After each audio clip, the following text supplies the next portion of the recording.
देखा जब से तुमको मैं हो गया दीवाना, नहीं होश रहा कोई हुआ खुद से बेगाना। देखा जब से तुमको मैं हो गया दीवाना, नहीं होश रहा कोई हुआ खुद से बेगाना।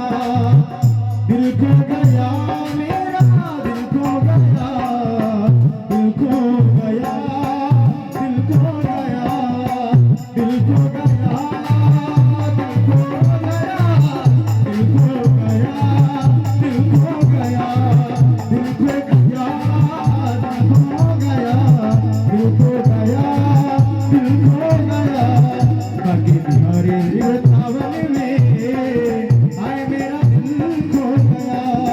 बाकी तुम्हारे वृंदावन में आए मेरा दिल खो गया। बोली बाकी बिहारी लाल की जय हो, वृंदावन धाम की जय। भगवान वृंदावन में आकर के रहने लगे। अब कंस के द्वारा भेजा हुआ एक वत्सासुर नाम का दैत्य आया, बगुले का रूप बना करके आया, जो पूतना का ही भाई है। बकासुर नाम का जो दैत्य आया, भगवान ने उसका भी उद्धार कर दिया।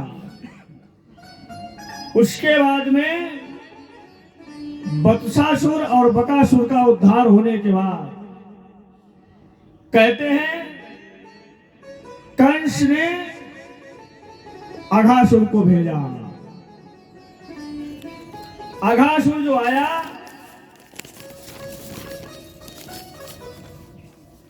अघासुर को भगवान ने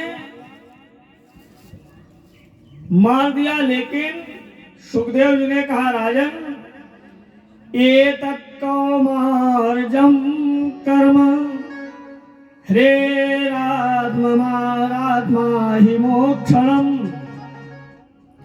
मृत्योः पौवन्य के बाला दृष्टो विस्मिता व्रजे। वत्सासुर के वध की कथा ग्वाल वालों ने कौमार अवस्था की कथा पौगंड अवस्था में जाकर के घर में बताई। 1 वर्ष के बाद तो राजा परीक्षित ने कहा, मुनिवर क्या सभी ग्वाल वाले 1 वर्ष तक घर ही नहीं गए तो फिर गए कहां? भाई रोज गौचारण करने जाते हैं। भगवान वृंदावन में गायों को चराने जाते हैं। क्या भगवान को भी गाय चराने की आवश्यकता थी? भगवान जिस भी देवता से, किसी भी यम कुबेर वरुण इंद्र कोई किसी से कह देते, क्या मना कर देता? लेकिन नहीं, भगवान स्वयं गायों को चराने जाते हैं। समाज को यह शिक्षा देते हैं कि जीव को हमेशा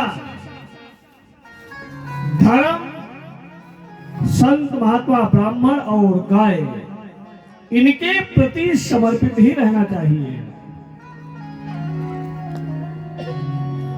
यह सब जो है धर्म के स्तंभ है और आज इन्हीं के ऊपर कुठाराघात किया जा रहा है। इस समय पर कलिकाल में गायों की कितनी दुर्दशा है आप सभी लोग देख ही रहे हैं। भगवान स्वयं गायों को चराने जाते हैं तो कहा, एतत् कौमार्जम कर्म हरेरात्मा ही मोक्षणम। ग्वाल वालों ने कौमार अवस्था की घटना की सूचना मृत्यो पौगंड के बाला दृष्टो विस्मिता ब्रजे, पौगंड अवस्था में अपने घर में बताई। कहा ऐसा क्यों किया? तो कहा, एक दिन भगवान गौचारण करने के लिए गए। गौचारण करने के लिए गए और सभी ग्वाल वाले भी आए हुए हैं। भगवान की जितनी भी सखा मंडली है सब आई हुई है। तो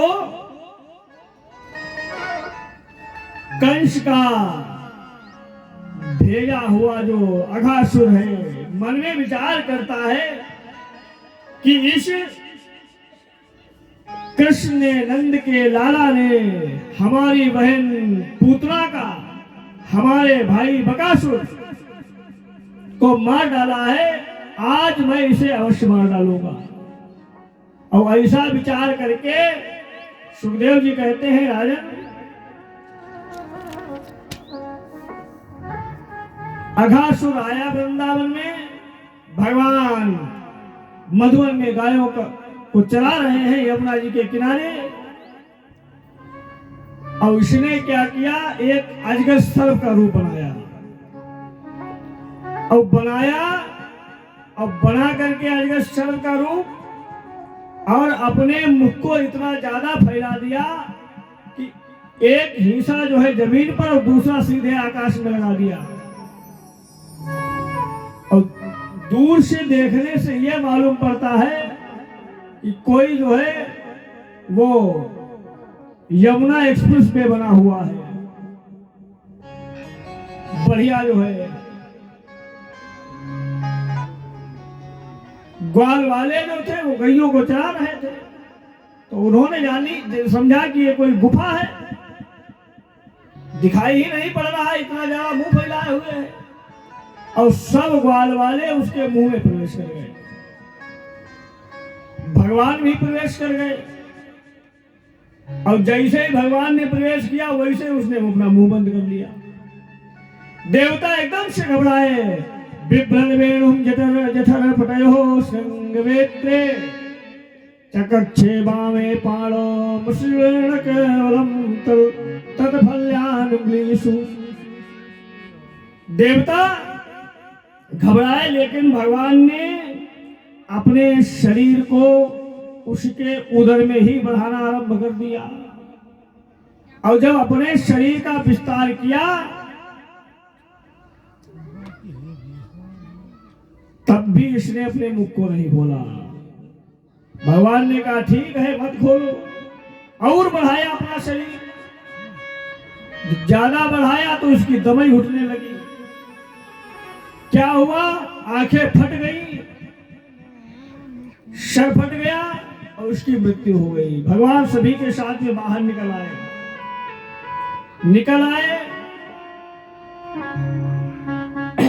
अघासुर का वध हो चुका है। ग्वाल वालों ने देखा, अरे ये तो बहुत भयानक अजगर था। भगवान को देख करके बड़े प्रसन्न हुए कि इन्होंने हमारी रक्षा की है। भगवान ने कहा भाई ऐसा करो, अब दोपहर का समय है, अब भोजन किया जाए।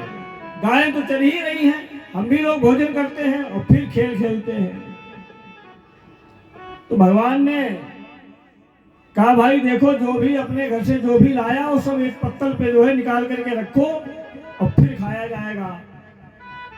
आज सब लोग अपना अपना भोजन एक साथ एक ही पत्तल पर रखो। रख दिया गया। बिभ्रद वेणुम जठर पटयो श्रृंगवेत्रे चकक्षे वामे पाणौ मसृणकवलम तत्फलान्निंग्लीषु तिष्ठन् मध्येषु परिसृदोहासेननरभिः स्वहि स्वर्गे लोके मिषति भुज्ये यज्ञभुगवालकेलिः। एक ही पत्तल पर सभी ग्वाल वालों ने अपना अपना भोजन रखा। अब ब्रह्मा जी ब्रह्मलोक में बैठे बैठे ये दृश्य देख रहे हैं। ब्रह्मा जी ने देखा, ब्रह्मा जी ने कहा ये क्या कर रहा है, ये कैसा ब्रह्म है भगवान है भाई। अब भगवान ने क्या किया, ग्वाल वालों के साथ में ही उठा करके खाना शुरू कर दिया। ब्रह्मा जी ने कहा अरे ये ब्रह्म हो ही नहीं सकता है। ब्रह्मा जी को भगवान की माया से मोहित हो गए। ब्रह्मा जी ने कहा अरे जब इस लाला का जन्म हुआ था तो मैं भी गया था कारागृह में इसकी स्तुति करने के लिए, लेकिन ये कैसा ब्रह्म है। मैं समझ रहा हूं ये बाल लीलाएं कर रहे हैं, नर्तन धारण किया है, लेकिन नर्तन धारण करने के बाद बाल लीलाएं करने के बाद में भी ये जूठा अनूठा खा रहा है, कैसा ब्रह्म है भाई। ब्रह्मा जी ने मन में विचार किया कि माना कि अकेले खा लेना। ब्रह्मा जी ने कहा अकेले खाना ये धर्म नहीं होता, हम मानते हैं सबके साथ खाना चाहिए व्यक्ति को। माना कि अकेले खा लेना कहलाता उत्तम धर्म नहीं।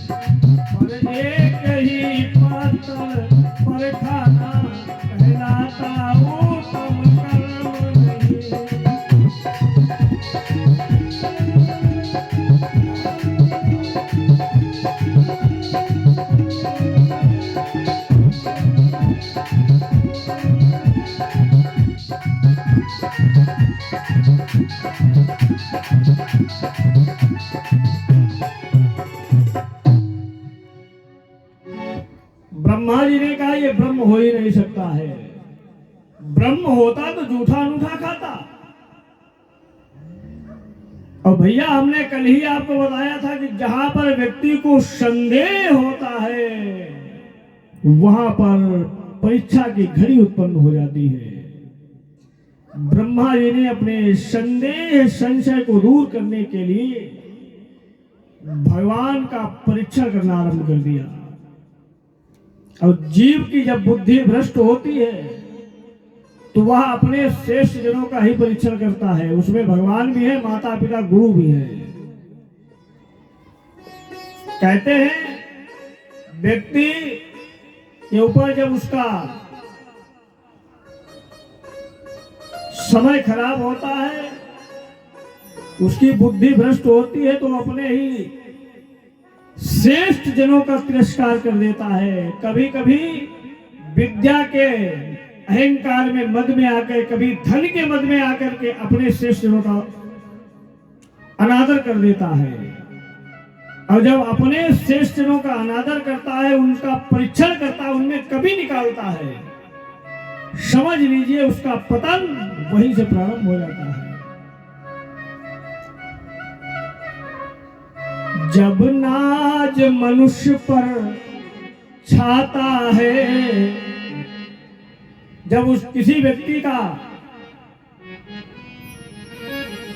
जो है समय खराब होता है अथवा उसका पतन शुरू होता है, तो उसके लिए क्या होता है कि जब नाश मनुज पर छाता है तो पहले विवेक मर जाता है।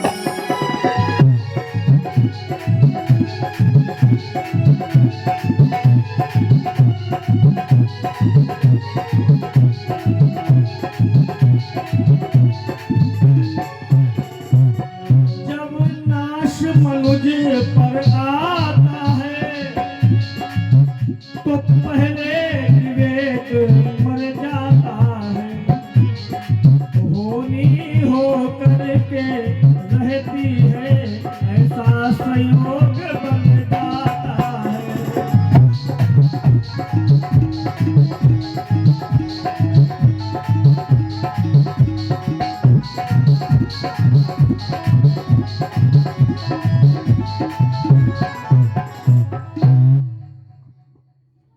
व्यक्ति की जो है का विवेक काम करना बंद कर देता है। ब्रह्मा जी ने अपने ही इष्ट देव, अपने ही आत्मज, अपने ही पिता, भाई भगवान से ही ब्रह्मा जी की उत्पत्ति हुई है, अपने ही पिता के कर्मों में कमी निकालनी आरंभ कर दी। काहे भगवान नहीं हो सकते हैं। परीक्षण करने के लिए क्या किया, जितनी गाय चल रही थी उनका सबका हरण कर लिया और ले जाकर के ब्रह्मलोक में बंद कर दिया। भगवान ग्वाल वालों के सामने भोजन कर रहे हैं। कुछ देर के बाद ग्वाल वालों ने कहा, लाला अपनी जो है गाय नहीं दिखाई पड़ रही है। भगवान तो सब जानते हैं कि क्या हुआ है, ब्रह्मा जी की ही करतूत है ये। कहा देखो यहीं कहीं होंगी। ग्वाल वाले गायों को ढूंढने के लिए जब गए तो ब्रह्मा जी ने क्या किया, ग्वाल वालों का भी हरण कर लिया। ब्रह्मा जी ने सोचा कि अभी मालूम हो जाएगा। जैसे मर्यादा पुरुषोत्तम भगवान राम नरलीला में सीता जी की खोज कर रहे थे, वैसे ये भी अगर भगवान होंगे तो ठीक है, पता लगा लेंगे, नहीं तो ये भी अभी यही यमुना जी के किनारे लिखेंगे, रोएंगे। ग्वाल वाले उनका भी हरण कर लिया। बलदाऊ जी ने कहा कि अब तो ग्वाल वाले भी नहीं दिखाई पड़ रहे हैं। भगवान ने कहा कि यही कहीं होंगे, आप दादा जो है जाकर के देखिए। बलराम जी को भी भगवान ने नहीं बताया। क्यों? मानस में लिखा हुआ, यहाँ मरम लक्ष्मण नहीं जाना। जैसे कुछ कार्य भगवान ने किए जो लक्ष्मण भी नहीं समझ पाए, वैसे ही बलराम जी नहीं समझ पाए। अब बलराम जी जैसे ही गए गायों को, बछड़ों को और ग्वालों को ढूंढने के लिए, भगवान ने बंशी का वादन किया। भाई भगवान ने संपूर्ण ब्रह्मांड को बनाया है, जब ब्रह्मा जी को ही बनाया है तो फिर उनके लिए क्या है। उन्होंने तुरंत ही क्या किया, बंशी का वादन किया। ठीक वैसे ही ग्वाल वाले और गाय बछड़े सब बना करके तैयार कर दिए। अब जब शाम हुई तो सब ग्वाल वाले बगैया बछड़े सब अपने अपने घर को चले गए। किसी भी माता पिता ने ये जान ही नहीं पाया कि ये जो हमारे घर में लाला गाय बछड़े रहते हैं ये असली वाले हैं या भगवान के द्वारा बनाए हुए नकली वाले हैं, क्योंकि ये भगवान की कारीगरी है। अब भगवान की कैसी विचित्र कारीगरी है, जिस समय पर महाभारत का विकराल युद्ध हो गया, युधिष्ठिर जी राजा बन गए, धृतराष्ट्र जी के 100 पुत्र मारे गए, तो धृतराष्ट्र ने मन में विचार किया कि हमारे पुत्रों को किसने मारा होगा। धृतराष्ट्र जी ने मंत्री से पूछा कि हमारे पुत्रों को किसने मारा। अरे उसने कहा, मंत्री ने, कि आपके पुत्रों को जो है वृकोदर भीम ने मारा। कहा दुशासन को, कहा उनको भी भीम ने मारा। कहा दुर्योधन को किसने मारा। मंत्री ने कहा भीम ने ही मारा है। धृतराष्ट्र बोले ठीक है, फिर मैं वृकोदर भीम से मिलना चाहता हूं। मंत्री ने कहा आप मिलकर के क्या करेंगे। मानस में लिखा हुआ है, नवन नीच के अति दुखदाई। दुष्ट व्यक्ति का झुकना बहुत खराब होता है। क्यों? चाणक्य नीति में लिखा हुआ है, तच्छकस्य विषम दंते मच्छिकायास्तु मस्तके। जो तच्छकस्य विषम दंते, जो सर्प होता है उसके दांत में विष होता है उसका, बाकी कहीं नहीं होता है। अब वो भी तालू के दांत में, काटने के बाद अगर वो पलटता नहीं है तो फिर विष नहीं चढ़ेगा। मच्छिकायास्तु मस्तके। अब माछी जो होती है उसके मस्तक में उसका विष होता है। वृश्चिकस्य विषम पुच्छे।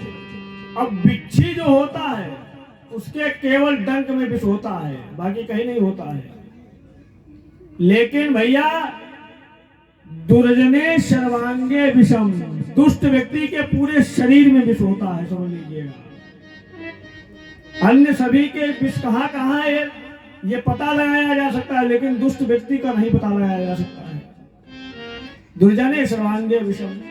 तो मंत्री ने कहा, धृतराष्ट्र ने कहा राजन आप जो है भीम को क्यों मिलना चाहते हो। मंत्री ने मन में सोचा कि इनके 100 पुत्रों को मार दिया, आपका कोई अहित कर दे, आपका नुकसान कर दे, आप उससे मिलेंगे, वो भी प्रेम से, हो ही नहीं सकता है। कहा ये मंत्री,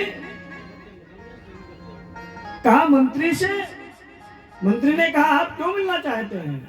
अरे धृतराष्ट्र ने कहा कि वृकोदर भीम इतने बड़े बलवान हैं, हमारे 10-10 हजार हाथियों का बल रखने वाले पुत्रों को मार दिया है, मैं उन्हें देखना चाहता हूं, मिलना चाहता हूं।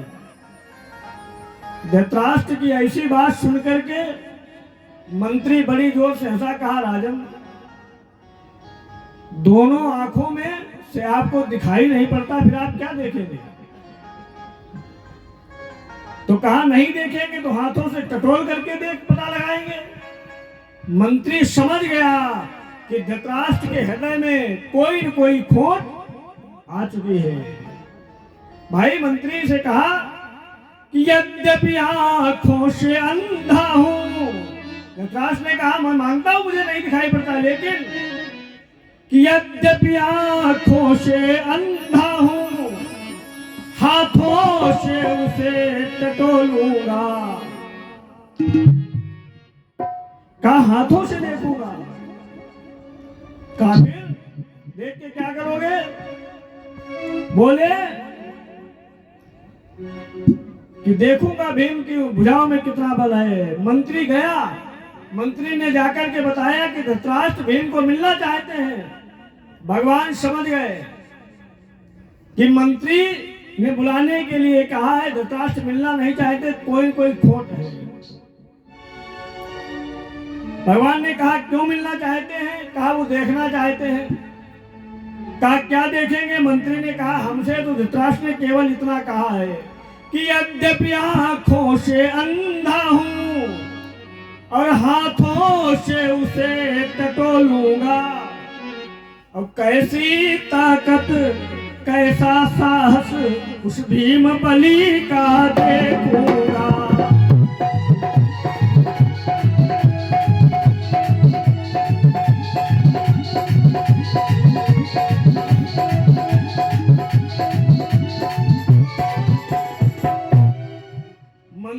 ने जब ये कहा, भगवान समझ गए कि धृतराष्ट्र के हृदय में खोट आ चुकी है। भगवान ने कहा तुम जाओ और हम भीम को लेकर के आ जाएंगे।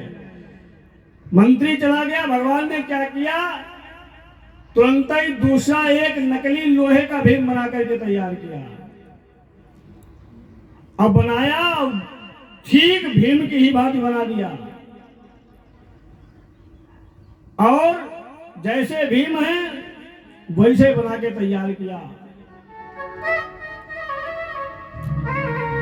कि वैसी ताकत, वैसा साहस, वैसी चपलता घुमाता था। और भीम की भांति वो गरज गरज लोगों के दिल बहलाता था।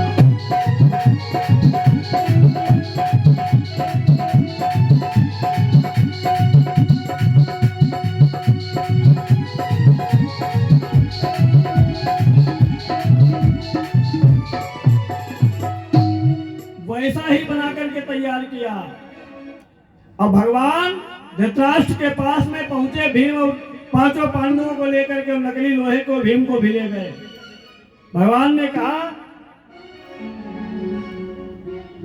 महाराज हम जो है भीम को लेकर के आए हैं। जैसे ही धृतराष्ट्र ने सुना, आंखों में क्रोध आ गया, गले से लगाया और नकली लोहे का भीम तोड़ दिया। तो भगवान कुछ भी बना सकते हैं। भगवान ने वैसी ही गाय, बछड़े, ग्वाल वाल सब बना दिए। जब मृत्यु लोक में 1 वर्ष बीता तो ब्रह्मा जी ने मन में विचार किया कि अब देखना चाहिए। नीचे दृष्टि डाली तो देखा कि वो ग्वाल वाले सब, गैया बछड़े सब जो है वृंदावन में भ्रमण कर रहे हैं। तुरंत ही ब्रह्मा जी ने अपने कारागृह में देखा, वहां वो भी बंद है। फिर नीचे देखा, फिर बंद है। ब्रह्मा जी समझ गए कि या भगवान ही है, इनका परीक्षण करके मैंने बहुत बड़ा अपराध कर दिया है। ब्रह्मा जी दौड़ करके आए, सभी ग्वाल वालों को मुक्त किया और भगवान से क्षमा याचना की और चले गए। भगवान ने कहा इन्होंने अपनी तो लीला हमको दिखाई, अब इनको हम भी दिखा दे थोड़ा। भगवान ने क्या किया, ब्रह्मलोक में एक नई सभा तैयार कर दी। अब ब्रह्मा जी ब्रह्मलोक में पहुंचते कि उससे पहले भगवान पहुंच गए ब्रह्मा बन करके। अब भगवान ने कहा, जो संतरी खड़े हुए थे दरवाजे पर ब्रह्मलोक में, उनसे कहा देखो भाई, इस समय पर बहरूपिया बहुत घूम रहे हैं। हमारा रूप बना करके बहुत से बहरूपिया घूम रहे हैं, तो किसी भी व्यक्ति को अंदर मत आने देना अगर हमारा रूप लेकर के आए। भगवान गए और ब्रह्मलोक में प्रवेश कर गए। इधर ब्रह्मा जी चले आ रहे हैं। जैसे ब्रह्मलोक में प्रवेश करने लगे, संतरियों ने रोक लिया, कहा जा रहे हो? ब्रह्मा जी ने देखा, कहा तुम्हारा दिमाग खराब है क्या भाई? आप रोज अपने घर आते जाते हैं और आपका संतरी सिक्योरिटी गार्ड आपको रोक ले, कहा जा रहे हैं, तो आपको क्रोध आ ही जाएगा कि रोज हम आते जाते हैं, घर के मालिक हम ही को तुम रोक रहे हो। ब्रह्मा जी ने कहा तुम्हारा सबका दिमाग खराब है क्या? तो संतरी ने कहा दिमाग हमारा नहीं तुम्हारा खराब है। ब्रह्मा जी ने कहा हमको नहीं जानते हो? उसने कहा खूब जानते हैं, तुम्हारे जैसे बहरूपिया बहुत से घूम रहे हैं। ब्रह्मा जी ने कहा अरे हम ब्रह्मा जी हैं। संतरी ने कहा ब्रह्मा जी पहले से ही आ चुके हैं, ब्रह्मलोक में बैठे, अभी अभी गए हैं। ब्रह्मा जी समझ गए कि हमने जो ये दुष्टता की है भगवान का परीक्षण करके, लगता है अब पद से भी हाथ धोना पड़ेगा, अब मुझे पदच्युत भी होना पड़ेगा। ब्रह्मा जी ने कहा ऐसा करो, जो तुम कह रहे हो बिल्कुल सत्य है। जो अंदर अभी अभी गए हैं वही असली वाले ब्रह्मा जी, हम तो नकली हैं, लेकिन हमें उनका दर्शन करा दीजिए। कहा ठीक है। संतरी आया, भगवान को निवेदन किया, कहा महाराज एक नकली ब्रह्मा जी आए हुए हैं 4 मुख लगा करके, और वो आपसे मिलना चाहते। भगवान ने कहा अंदर भेज दो। ब्रह्मा जी ने जब अंदर प्रवेश किया तो ब्रह्मा जी केवल 4 मुख लगाए थे, वहां पर 8 मुख वाले, 16 मुख वाले, 32 मुख वाले, 64 मुख वाले सैकड़ों ब्रह्मा खड़े हुए हैं। भगवान ने एक क्षण में ही सब बना करके तैयार कर दिए। ब्रह्मा जी ने उनको सबको देखा तो ब्रह्मा जी ने कहा भाई आप लोग कौन हैं? तो एक ही स्वर में सब बोल पड़े कि हम लोग ब्रह्मा जी हैं। ब्रह्मा जी ने कहा क्या मतलब? तो उन्होंने कहा कि यहाँ पर जो पहले ब्रह्मा जी थे उनका जो है दिमाग खराब हो गया है, इसलिए वो पदच्युत कर दिए गए हैं। अब हम लोग ब्रह्मा के पद के लिए इंटरव्यू देने आए हैं। सबका परीक्षण होगा, जो पास हो जाएगा वही सिलेक्ट किया जाएगा। ब्रह्मा जी समझ गए कि हमारी इस धृष्टता का परिणाम मेरी आंखों के सामने आ रहा है। तुरंत वापस आए और वृंदावन में भगवान के चरणों पर आकर के गिर पड़े और भगवान से निवेदन किया, नवमी इड्डते ब्रबपुषे तडिदंबराए गुंजावतंस परिपीक्षल सन्मुखाए।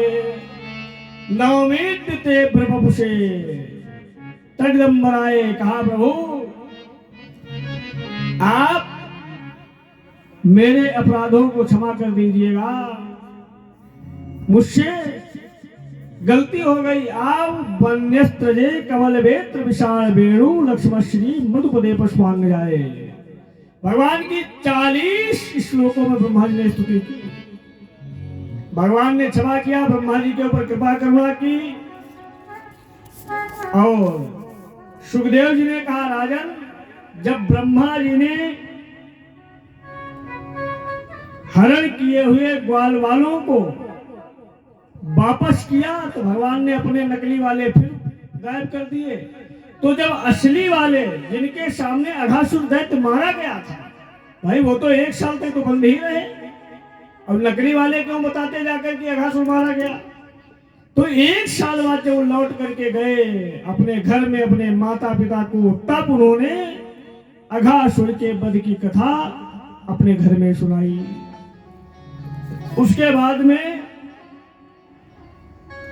धेनुकासुर नामक दैत्य आया, भगवान ने उसका उद्धार किया। और फिर एक दिन भगवान ने मन में विचार किया कि जो है यमुना जी के जल में कालिया नाग जो रहता है उसने संपूर्ण यमुना के जल को विषाक्त बना दिया है।